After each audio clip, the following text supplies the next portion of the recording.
2010 a été déclarée année de l'Afrique en France. 17 pays du continent célèbrent le cinquantenaire de leur indépendance. Un événement parisien se fait l'écho de cette effervescence, les Rendez-vous Nomades 2010. Musique, mode vestimentaire et cosmétique, voici les nouvelles tendances de l'Afro-attitude.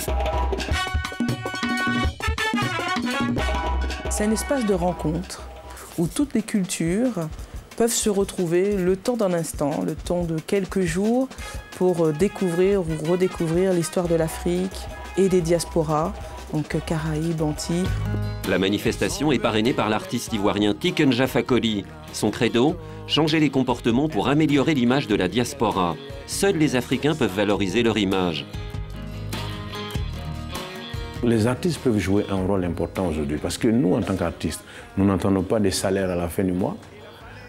Nous n'entendons pas forcément, nous n'attendons pas d'être nommés comme ministre ou être président de la République. Nous sommes ce que j'appelle les seuls oiseaux libres de ce continent. Les marques de mode africaines ne plaisent pas aux consommatrices africaines plus friandes de produits européens. La Parade développait d'abord la griffe en France pour ensuite la réintroduire. Exemple, Essila au Cameroun. Pourquoi ne pas proposer aux Afro-Antillaises qui vivent à Paris des modèles tels que celui-ci pour permettre en fait à la femme antillaise et à la femme africaine de montrer son origine, de montrer sa culture à travers ses vêtements. Mode masculine, nouveauté le métissage. William Bobongo, installé à Paris, crée une silhouette africaine et japonisante. Quant aux produits cosmétiques, ils doivent tenir compte de l'épaisseur de la peau pour éviter brillance et excès de sébum. Pour les peaux noires et métissées, dans un premier temps, il doit y avoir un taux d'hydratation beaucoup plus fort.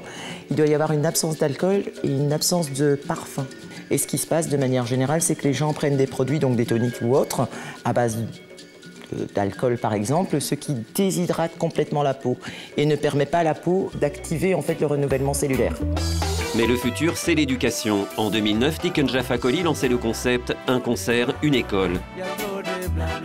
Dire à la jeunesse que personne ne viendra là changer l'Afrique à notre place, qu'il faut qu'on se réveille, qu'il faut qu'on pose des questions et qu'on essaie de tout faire pour obtenir des réponses de nos dirigeants.